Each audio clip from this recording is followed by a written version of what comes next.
Shalom, bien-aimés dans le Seigneur. Nous vous bénissons dans le nom le plus glorieux de notre Seigneur Jésus-Christ. Le jour d'aujourd'hui, je me sens heureux de me tenir devant de vous afin que nous puissions partager la parole de Dieu en quelques minutes. Je crois que cette parole d'aujourd'hui, ça sera une parole qui va réconforter quelqu'un, ça sera une parole de bénédiction pour quelqu'un suite à la situation que la personne traverse. Je crois que par cette parole, ça sera pour lui une parole de réconfort, ça sera pour lui une parole de soulagement, parce que ça sera une réponse que l'Éternel aura répondu au jour d'aujourd'hui. Nous allons partager la parole de Dieu dans le livre de Romains, le chapitre 8, au 28e verset. La Bible dit: nous savons du reste que toutes choses concourent au bien de ceux qui aiment Dieu, de ceux qui sont appelés selon son dessein.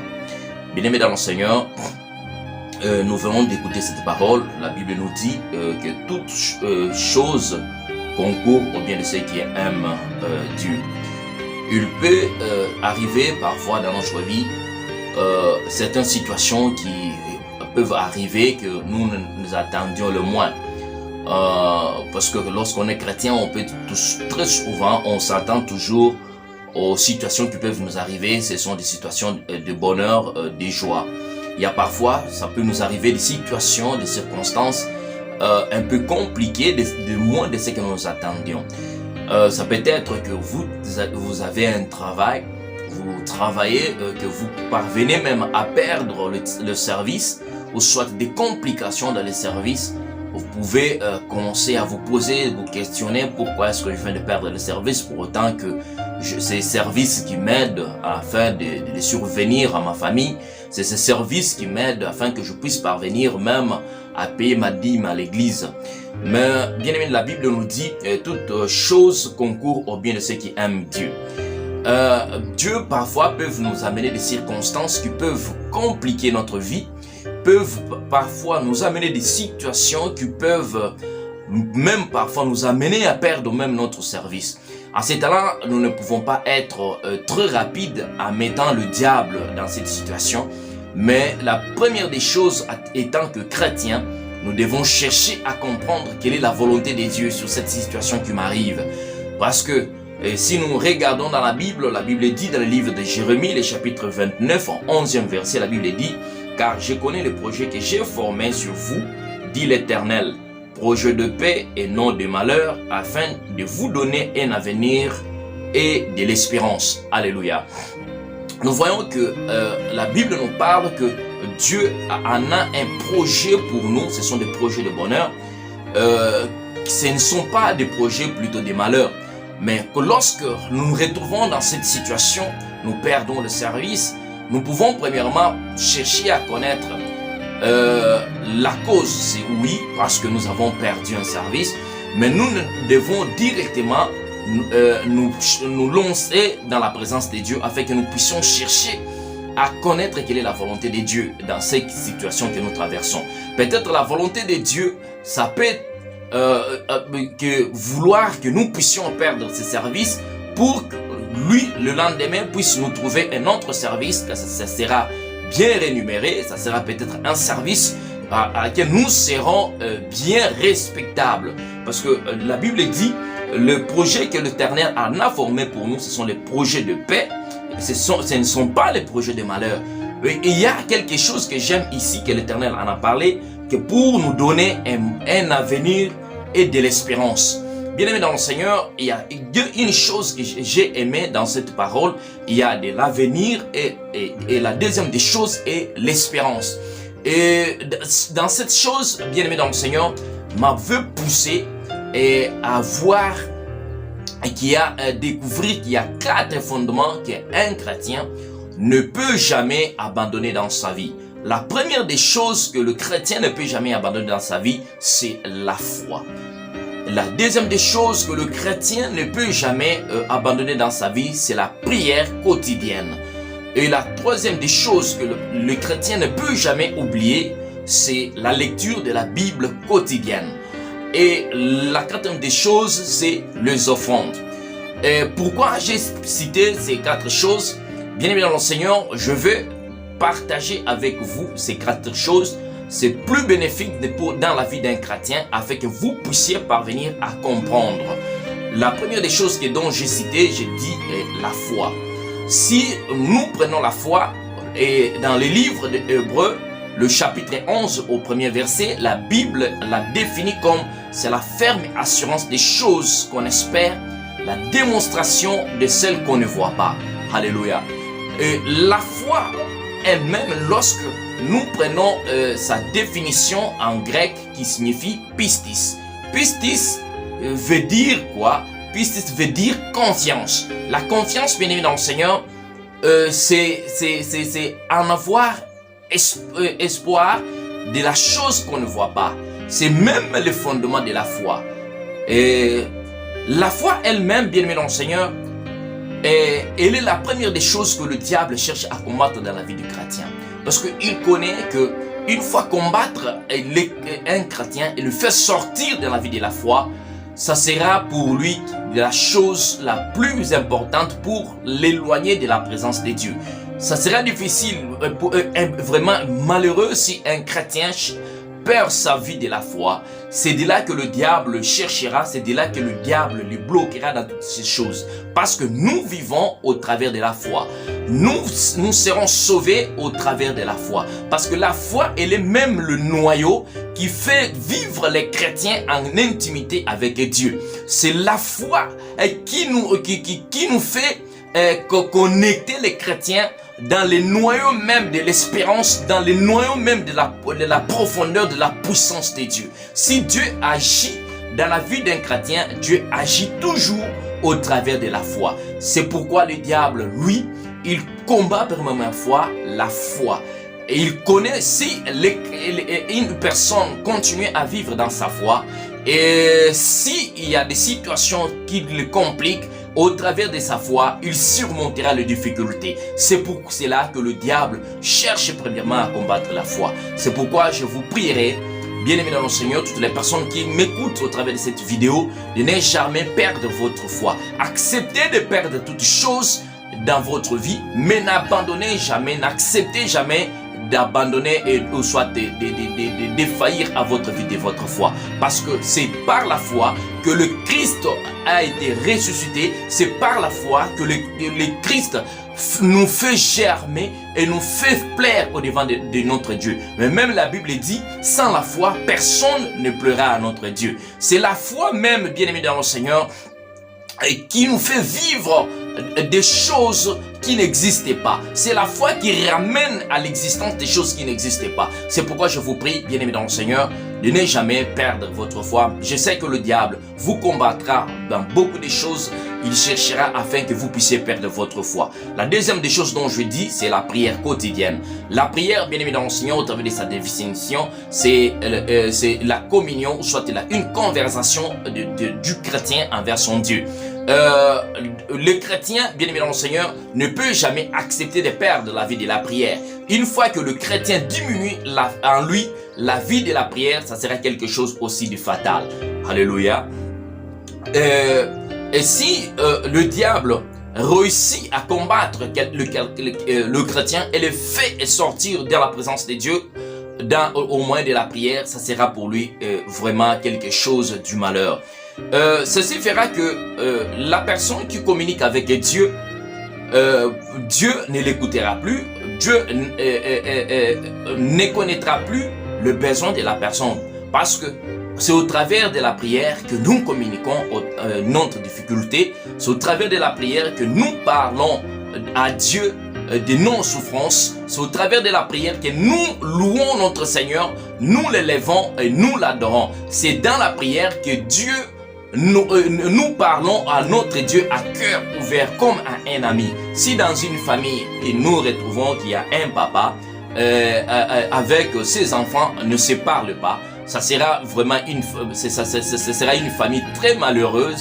Mais les enfants traverseront des moments difficiles parce que ils ne communiquent pas avec leurs parents. Leurs parents ne connaîtront plus jamais les souffrances, les difficultés ou soit le manquement de leurs enfants. Lorsqu'il y a communication, c'est ça même l'harmonie de la famille. c'est ça même qui prouvera, qui donnera à cette famille, que les enfants parviennent à parler d'une manière franchise, d'une manière ouverte à leurs parents, de leur situation, de leurs difficultés. C'est pour cela, nous prierons aux hommes de Dieu, aux servantes de l'Éternel, pour toutes les personnes qui nous écoutent, de ne jamais abandonner leur vie de la prière. C'est dans la vie de la prière que nous nous lançons devant notre Dieu, nous nous parlons en tant qu'un Père, et nous lui parlons à un cœur ouvert comme pour nous un tout. Nous les louons, nous les lèvons. C'est au travers même de la prière que Dieu écoute nos supplications. C'est dans la prière que nous expérimentons nos souffrances à notre Seigneur. Et la troisième des choses, c'est la lecture quotidienne de la Bible. Bien-aimés dans le Seigneur, ne jamais oublier la lecture de la Bible. Une fois que si vous avez de la foi, si vous êtes un homme de prière, ne jamais oublier la prière, de la lecture de la Bible. Parce que la lecture de la Bible, bien-aimés dans le Seigneur, c'est même la Bible, elle est la parole de Dieu. Dans la lecture de la Bible, c'est de là que Dieu nous communique ses pensées. C'est de là que Dieu nous parle au travers de sa parole. Nous parlons à Dieu au travers de la prière et Dieu nous répond parfois au travers de sa parole qui est la Bible. Une fois que nous avons la Bible, nous lisons la Bible chaque jour, nous aurons à découvrir le plan de l'ennemi. En lisant la Bible, nous aurons à découvrir la pensée de l'Éternel. Que lorsque nous lisons la Bible, cela nous donnera une forte attachement à notre Seigneur. Et c'est de là que même nos prières seront formulées au travers de la parole de Dieu.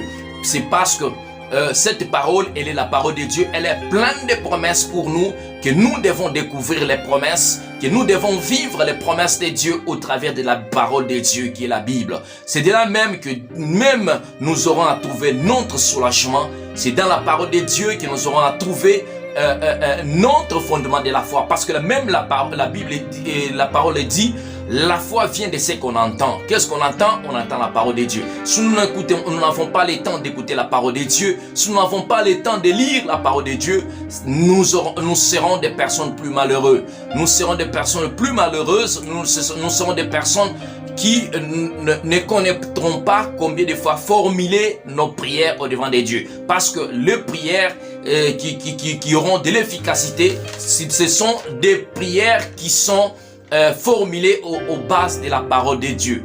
Et même notre foi va grandir au travers de la parole de Dieu. C'est pourquoi, bien-aimés dans le Seigneur, je vous prie de ne jamais oublier votre Bible pour faire la lecture de la Bible quotidienne. La quatrième des choses dont je disais, c'est les offrandes. Les offrandes, bien aimés dans le Seigneur, pourquoi est-ce que j'ai cité les offrandes? Si nous prenons même la signification des offrandes du grec qui signifie prosphora. Prosphora qui est tout simplement, qui veut dire l'offrande, qui dit seulement je dirais le présent, ou soit un don. C'est ça, prosphora en grec, qui est les offrandes. Si nous, aujourd'hui, nous sommes combattus par le diable, parce que nous savons que le diable connaît le secret des offrandes, il ne cherchera jamais à laisser un chrétien d'une manière libre, afin que le chrétien parvienne à faire ses offrandes, à faire ses aumônes au travers de Dieu. Parce qu'il va lui mettre en lui une idée que les offrandes qu'il peut offrir, c'est enrichir les pasteurs. Les offrandes qu'il veut donner, c'est une perte de son argent. Parce que le diable connaît bien même l'importance et l'efficacité des offrandes. Même si nous regardons dans la vie spirituelle de leur monde du ténèbre, pour qu'une personne parvienne à monter ou soit à avoir des promotions dans la vie du monde des ténèbres, on les a toujours obligés de donner les offrandes qu'ils appellent les sacrifices. Ils peuvent, lorsque la personne donne des sacrifices de vie humaine, la personne parvienne même à monter les étapes de la vie spirituelle du monde des ténèbres. Et c'est pour cela que le diable connaît les secrets. Il connaît que Dieu agit et Dieu est touché parfois par les offrandes. C'est pourquoi il combat toujours les chrétiens en leur donnant les idées mauvaises pour qu'ils ne parviennent pas à offrir, à donner les bons des offrandes au devant des dieux. Si nous regardons même Job, lorsque le diable avait demandé la permission de les frapper, Job a été frappé par le diable. Job est resté sans rien. Pour même que Dieu parvienne à intervenir devant la face de Job, Dieu a accepté de frapper les amis de Job qui se moquaient de Job. Dieu les a frappés par des maladies et il les a renvoyés au devant de son serviteur Job pour qu'ils offrent des sacrifices devant Job, pour que Job parvienne à prier pour eux. Et lorsque ces personnes sont parties devant Job avec leurs offrandes, Job a prié pour eux. Et Job, au retour, il a vu que non, pour sortir de cette situation, il faudrait que j'offre à Dieu ces sacrifices. Directement, Job s'était élevé et il a construit un autel et il a offert à Dieu. Directement, ces offrandes sont arrivées au vu de Dieu. Et même Dieu, dans les cieux où il était, il ne devait pas rester insensible. Dieu est descendu directement pour parvenir à relever son serviteur Job, pour le rétablir double fois de la richesse qu'il avait. Vous voyez même lorsque Noé était sorti dans la barque après le déluge, Noé a reconnu, il a découvert pour amener Dieu, pour que je parvienne à entrer en contact, en connexion avec Dieu. Noé a monté l'autel et il a offert les sacrifices. Après avoir offert les sacrifices, Dieu dans les cieux a écouté l'odeur des sacrifices de Noé. Dieu est descendu et directement il a dit qu'il ne peut jamais maudire l'homme, il ne peut jamais maudire la terre à cause de l'homme, parce qu'il a senti l'odeur des offrandes que Noé a montées au devant de lui.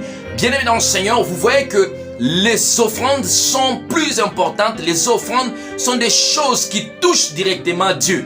Et même si nous regardons dans le livre des Actes des Apôtres, le chapitre 10, au 31e verset, vous allez voir, il y a l'histoire de Corneille. Si Corneille a été exaucé, c'est suite aux offrandes qu'il offrait à Dieu. L'ange est parvenu à Corneille et il a dit, tes offrandes, tes aumônes sont parvenues à Dieu. C'est pourquoi Dieu m'a envoyé vers toi. Dieu a écouté tes prières au travers des sacrifices, au travers de tes offrandes. Bien aimé mon Seigneur, que le diable ne vous trompe pas, que le diable n'acceptez jamais que le diable parvienne à vous faire sortir de la volonté de Dieu, de vous faire sortir dans le plan qui est planifié par votre Seigneur, par votre Dieu, qui est le plan des offrandes. Les offrandes, je vous dis, les offrandes sont plus efficaces, sont des choses qui touchent même Dieu. Et même si vous parvenez à voir Jésus-Christ dans le livre de Luc, lorsque cette veuve femme avait donné sa centime, Jésus-Christ a vu et il a dit qu'il y a cette dame qui a donné le plus que toutes les autres qui ont donné. Bien aimé dans le Seigneur, les offrandes sont quelque chose de plus important. Si nous voulons voir la grandeur de Dieu, si nous voulons voir Dieu agir dans notre vie, il faudrait que nous puissions prendre en considération ces quatre choses et rester fidèles à Dieu dans les offrandes. Ces quatre choses, bien évidemment, les Seigneurs, sont des piliers qui peuvent nous amener à rester dans l'intimité avec notre Dieu. Ces quatre choses sont des choses qui peuvent nous relever dans la bassesse de la vie que nous vivions, afin que nous puissions être élevés dans une autre dimension de la vie. Après que, bien aimé dans le Seigneur, je disais que nous puissions accepter de marcher, de cheminer avec notre Seigneur en suivant ces quatre choses. Si je viens à vous dire ces quatre choses, c'est parce que moi-même j'ai vu j'ai en bénéficié de beaucoup de choses en suivant ces 4 choses. Lorsque la vie est compliquée, si réellement que nous sommes fidèles à ces 4 choses, Dieu ne peut jamais nous abandonner et Dieu ne peut jamais nous laisser. Et bien aimé dans le Seigneur, il y a quelque chose que je pourrais encore vous dire en ce matin. Un héros, on le reconnaît toujours par ses blessures. Les blessures, c'est ce qui caractérise un héros. Si vous vivez dans la vie, que vous traversez une vie difficile aujourd'hui, n'abandonnez jamais votre vie de prière, n'abandonnez jamais votre espérance en Dieu. C'est le diable qui cherche toujours à combattre ceux qui sont en conformité avec Dieu. C'est même la Bible dit, les malheurs atteignent souvent le juste, mais le Seigneur les en délivre toujours. C'est pourquoi je disais qu'un héros, on le reconnaît par ses blessures. Les blessures ne peuvent jamais amener à un héros de fuir la guerre. Les blessures, bien aimés dans le Seigneur, donnent l'espoir, donnent la force à un héros d'affronter les moments difficiles. Les blessures, pour nous, sont les difficultés qui peuvent nous combattre à chaque instant. Ce sont des souffrances qui peuvent nous arriver à chaque instant. Ces souffrances nous arrivent pour prouver notre vie des fois. Ça vient pour nous donner encore de la conformité avec notre Seigneur. Ces souffrances arrivent pour affermir à notre foi. C'est pourquoi, bien aimé dans le Seigneur, n'abandonnez jamais votre vie de la foi. N'abandonnez jamais votre vie de l'intimité avec votre Dieu. Une fois que les souffrances arrivent, continuez toujours à chercher la face de Dieu. Une fois que les difficultés vous arrivent, cherchez la face de Dieu pour que vous puissiez parvenir à reconnaître, à connaître pourquoi ces souffrances m'arrivent. Bien évidemment, nous aujourd'hui, nous aimons tous de l'or, nous admirons de l'or. Lorsque nous vendons de l'or, nous ne savons pas combien de fois que l'or est passé par de grandes souffrances pour parvenir à ce qu'aujourd'hui que nous puissions l'admirer. L'or, pour qu'il soit fin, ça passe dans le feu et ça passe aussi dans les mains de la personne pour les tailler. Les souffrances, ça nous arrive pour que Dieu nous puisse nous tailler. Les souffrances arrivent pour nous donner de la confiance, de l'intimité, pour nous donner encore de la foi, pour faire grandir notre vie de la foi. C'est ça les souffrances. Lorsque les souffrances arrivent, bien-aimé en Seigneur, cherchez la face de Dieu. Lorsque vous traversez des moments difficiles, cherchez à connaître pourquoi est-ce que ces souffrances m'arrivent. C'est pourquoi, bien-aimé dans le Seigneur, je vous encourage aujourd'hui au travers de cette parole. Et il est facile aussi de reconnaître un mécanicien. Un mécanicien, on le reconnaît par la saleté de ses habits. Une fois qu'on voit qu'une personne, même si on ne connaît pas cette personne, on peut la reconnaître directement sa fonction de mécanicien en le voyant directement à ses habits. On peut voir ses habits sont sales par de l'huile. On peut voir combien de fois que la personne est, et directement on peut dire que cette personne est un mécanicien. C'est pour cela les souffrances viennent que pour tailler notre foi. Les souffrances viennent pour nous donner, pour prouver et chercher à prouver notre vie de l'intimité avec notre Seigneur Dieu. C'est pour cela, bien-aimés dans le Seigneur, n'abandonnez jamais ces 4 choses. Laisse que cette parole vous bénisse en ce matin. Que le Seigneur Dieu vous bénisse partout où vous êtes. Merci d'avoir suivi et perdre votre temps d'avoir suivre cet enseignement ce matin. Que la grâce soit dans votre parcours. Soyez bénis dans le nom de Jésus.